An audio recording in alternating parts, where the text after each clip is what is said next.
Hello everybody, welcome to another gear review. This time we're talking about solar options in the field. And as you can see, we've got a kind of a variety of different solar systems that we put to use within our camping experience. And I'll just go ahead and kick off by talking about what I typically use, and then we'll transition over to Ladybug because he's got some unique use cases for the solar systems that he has. First to talk about is the Canada-proof 180 watt solar panel. So this is like a suitcase model where it folds up and goes into a case. This is what I use to charge the batteries of my trailer. This was an option that I got with the trailer so that I could keep them topped off. I have seen people do duals of these, so you have two 180 watt panels with different battery systems, but my experience has been this thing is amazing. It's got an onboard controller, so it actually handles sending power to the batteries. It can monitor the batteries, let me know when they're full. And they just seem to be very efficient with generating power even in low light and cloudy conditions. It's not as perfect as a full sunny day like we have today, but you still do get some power out of them. Secondly, I have a little 10 watt solar panel, and this is what I got with my Devos Light Ranger. So this is a little hat that you can mount to your Light Ranger, and it will charge it up during the day, which is kind of nice. That way I don't have to worry about plugging it in and all that other stuff. They have since retired the 10 watt solar panel in favor of a 20 watt. So it's literally a little bit longer. I think it's twice the length. And to me, that becomes more of a wind sail when you have the thing mounted. So I kind of wish they bring back the 10 watt. There's a lot of people I like that small form factor and the ability to not have a big wind sail on my light when I've got it deployed. But it's really good for charging up the Devos. It can also be used to charge up cell phones and other appliances. So it's a multi-use unit. So Ladybug, let's talk about what you've got out here, because I think this is pretty interesting, the way you have your stuff deployed from a portability perspective.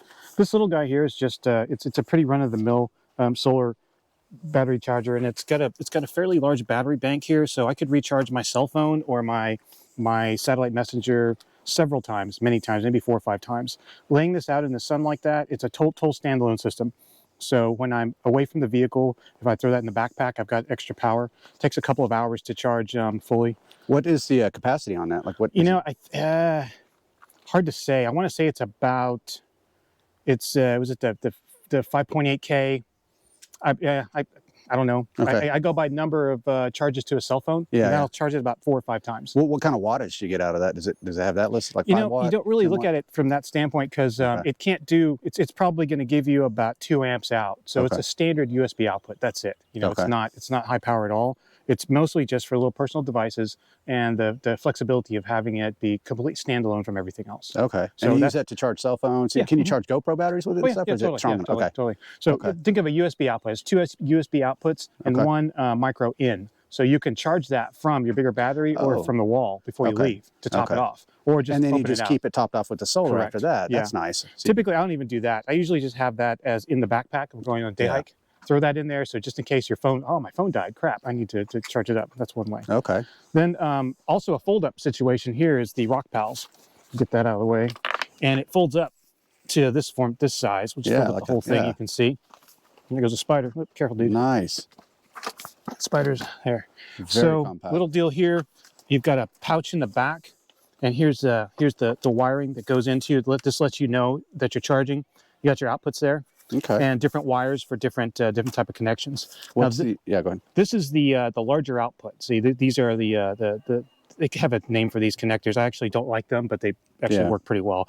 But they're weatherproof. So you can see they got seals on them. They lock in place. So this allows you to plug into a larger system to take the full 100 watts of that and dump it into a larger battery. So it's a 100 watt panel system? Yes. Okay. 100 watt. Okay. Can you daisy chain these to have like multiples connected together for? Okay. Totally, you can. Now, your charge controller then needs to be able to manage that when you put these guys all into the same system. Okay, so it doesn't have any kind of an onboard controller to regulate the power out? A really small one here. This is a really small one, so you can plug in like your phone. Yeah. And get a regulated 12 volt out to charge up your phone, like what they're doing right here. Yeah. See? So that's again, that's going to be like 1.5, 2 amps. Yeah. This guy here is going to give you the full 100 watts. Okay. So you plug this in. You have to have a controller on that end of it to regulate to manage what goes into your batteries. To manage your battery, right. Okay. So, and that's what I've got in the truck. That's so portable. Very portable and very nice. So I use one of these. It's movable and portable. Over there, you can see that's feeding into the truck. Okay. And I have a permanently mounted one up on top of the rooftop tent. Now that's a flexible unit it's basically adhesive to the top of the rooftop tent. And my wiring job is really bad. I did that like 4 days ago just to get this trip done. But the idea there is that once that solar panel proves itself, I'll actually drill the top, which is a little scary, but we'll put a bulkhead there, run those wires into the tent, and then they'll make their way down and back into the front of the vehicle where it charges up my onboard batteries. What's the wattage on that one? That one's 100 watts. So 100 across. Okay. Yes. So with the two together, and right now they're both feeding into the battery system in the truck, 100 watts and 100 watts. Now, again, one thing you'll notice about the permanently mounted one is you have to orient your truck in a way to catch the sun for as much of the sun as possible. You can't really park in the shade when you're relying on the solar that's mounted to the rooftop. But that's also why I bring the portable one as well. So I unfold that one and I put that in a place that makes sense for getting the most sun. Yep. So if I have to park in the shade, or if I can't orient the truck in a way to get the most sun, then I've got the other solar panel. So pushing 200 watts right now with full sun. And I started the day out with 90% battery. And this is Sunday, so we're day 3. And last night, going to bed, I was at 100% battery capacity. So my 200 watt solar is keeping my batteries full. That's nice. Woke up this morning. Texas sun too, right? Yeah, it's full sun these last 3 days. It hasn't been cloudy. Right. What's your performance when it has been cloudy? Like, do you get half? That's tricky. It's really hard to say because sometimes it's weird. Some cloudy days, a lot of sunlight actually makes it through the clouds and activates the panel. Other days, it's cloudy and it might look the same to you visually, and you're not making very much power. Yeah. So it's basically one of those things where you need to have enough battery capacity. You need to put as much energy into it as often as you can. Yeah. And as far as how you regulate how much you're getting off of it, because I know with mine, it has a controller on the back. So I can actually see how much voltage it's being created and how many amps are being put into the battery and what the actual amperage delivery has been. So I can trend it directly from the controller without having to have any separate application, that kind of stuff. With these, they kind of seem blind. You know you're getting power, but can you tell? Is there an application or something that can give you a regular, oh, I'm generating 8 amps right now versus, earlier? Yeah, totally. Okay. Instead of having the controller at the solar panel level, like here and here, I have a central controller. I have a charge controller at the front that takes power in and sends it to the back. Then I have a 100 amp hour battery that's permanently mounted in the vehicle to manage everything. It runs with the fridge, and then I have plugins for whatever other devices we need. That's where my control is. So, and I use a Victron system. Okay, so that's independent of the panels. Independent it's of a the separate panels, controller. and that way I could put an entire solar array out, or I could turn the vehicle on. And that controller is going to grab whatever power it can. It's going to regulate it. It's going to send it to the back, and it's going to push it into that lithium iron phosphate battery at the best charge profile that battery needs. Okay. And then I can pull up the app for the Victron system and see at the central unit how much power is coming in from either solar or the car. Yep. And I can say what state my battery's at, and I can make a plan for what the rest of the day is. Okay. Now this morning I was at 90%. A few hours later, with the sun coming out, it topped the battery off, and we're at 100% right now. Yeah. So we're good. So if it was cloudy for the next 2 days, I'm golden. Yep. You've got some so I can watch all that. It's very nice. Yeah, I think it's interesting to point out the whole idea of having these things mounted. And when I bought my trailer, some of the other manufacturers of trailers actually have a built-on solar panel so that you can have, it can trickle charge when you're on the road and that kind of stuff. And my biggest complaint was, I don't want to park my trailer in the sun every single time I go camping. I want to be able to be shaded. Now, obviously, we're, in a non-shaded area, but I am a firm believer in off-board solar panel systems where I can push this thing away from the trailer and I can move it around and orient it to the sun. I don't have to worry about my orientation of my vehicle or my trailer being done correctly or having to move things around. So I'm a big believer in off-board solar, but that's just me. What's been your experience with this thing in orientation? Like, do you find yourself having to think about how you park your vehicle now, or do you just kind of park it how you want? I'm thinking about it a lot more now. Yeah. There's 2 things I'm looking at, though, because I have the hard shell. I want to point that hard shell toward where I could expect the highest amount of wind. Yeah, that makes sense. So it's in the wind, right? Like, I want to point it toward the wind. Okay. Yeah. Last night, when we got in, actually, 2 days ago, I came over here and I sat for a while and noticed the wind was coming from the south. Yeah. Also, because of you always want to point your solar panel. If you don't know exactly what the what the path of the sun's going to be, exactly where you're at, just point it south. That's the best thing to do in Northern Hemisphere. That's what they recommend, right? Yeah, it's different. Yeah, North America, point due south. So I looked at luckily the wind was coming out of the south, so that's how I oriented the truck.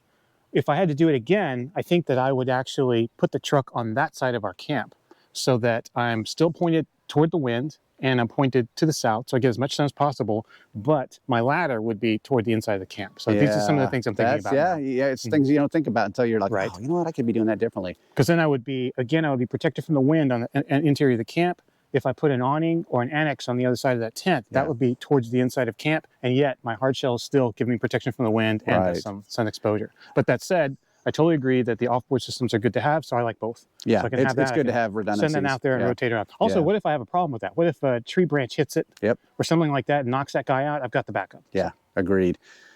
Now, I think one thing to mention about all these solar systems is that these are not the kind of solar systems that actually have reflectivity from the rear. So some of the more modern solar panel systems, they get direct sunlight, but they also take the bounce from the ground and absorb that energy. So they become twice as efficient because you're actually taking light reflected off the ground back into the panel, which is kind of nice. But none of these do that. So that's just one thing to point out in case you were curious. I would like to talk price point because I know mine, like I said, I bought as an option for the trailer. I can't recall, but I'll put it in the description about how much the Canada-proof 180 solar panel cost. I don't believe you can buy these as standalone units. Like when I bought it, I went to Canada-proof's website, I couldn't find them. So this must be a unique thing that they do for certain trailer operators or trailer manufacturers, but they have similar models with the same kind of controller. So I'll get the pricing on that. A little 10 watt, it wasn't expensive at all. Again, I'll put that in the description. It came as an option with the Devo. So right now you can't get these either. They're now the 20 watt. I don't know what they cost these days, but do you happen to know the price point on the Rock Pals and the Sure, the little guy's about 30 bucks. Okay. They sell cheaper ones. I'd recommend not getting the cheaper ones because you're going to be out and about. This one's gotten beat up. It's been thrown in the backpack. It's been in the back of the truck in the heat, and that's about 3 years old, and it works great. Yep. So test them out first. 30 bucks on that one. The Rock Pals 100 watt fold up is, I believe it's around 160. 160. Okay. There's a lot of deals on that. Yeah, it's really good. The fixed solar panel 100 watt up top. There's a lot of variance in price on those. That particular one is an off-brand, but had really good reviews. It is a monocrystalline, so it's a higher end, and it's about 125. It's not bad at all. Flexible. That's not bad. That's really not bad. Another thing you have to look at is what fits. You can notice there's that center flat spot. Groove. Yep. That was the limiting factor. So a lot of them were 2 or 3 inches too wide for that. Okay. So this one was uniquely narrow. It's like about 17 inches wide. And are those designed specifically for this type of mounting where they're adhesive, they stick, or are they more of these off-board roll-up? Okay, so no, you can't roll that up too tight. You know, it's flexible, but it's meant to just follow the contours of something that's not perfectly flat. Yeah. And it's also very thin, so when it flexes, it follows the contour really well, even if it's like a complex contour. And we use the automotive trim tape to mount it up there. So it's up there. It's not coming. It's going to be really hard to remove. Yeah. So that one's like 125, but the flexible panels vary in price a lot. There's some of the other brands that you'll go up and it'll be 3 or 4x that for a flexible panel. Yeah. That makes sense. There's a company that makes them specifically for iCamper. It's really pricey. Of course. It's branded for it, you know. Exactly. So probably no different mechanically, but yeah. Well, cool. Well, this has been definitely, like I said, I've been wanting to do this for a while now. The solar systems that we have, as you can see, there's a variety of different units that we use depending on our needs. I'm sure everyone out there that does any kind of camping has some sort of a solar setup. So I'd love to hear your thoughts on the different brands that you've had experience with, you know, the good, the bad, and the ugly. Like, are there others that you recommend that are more portable or more efficient, more capable, and, you know, form factor, that kind of stuff? Because this is an area that's relatively new for me, but I am getting more into it. As I get more into the self-sustaining model of going camping, power becomes the issue, right? Or not necessarily an issue, but something that you want to think about from a longevity perspective. Because as I've always said, you know, weight, water, and power, right? Those are the 3 factors when you think about towing any kind of trailer, doing any kind of camping, and power is one of them. So how do you keep your stuff juiced up while you're out in the field? So hopefully this has been useful. This has been another gear review. Thanks so much, everybody.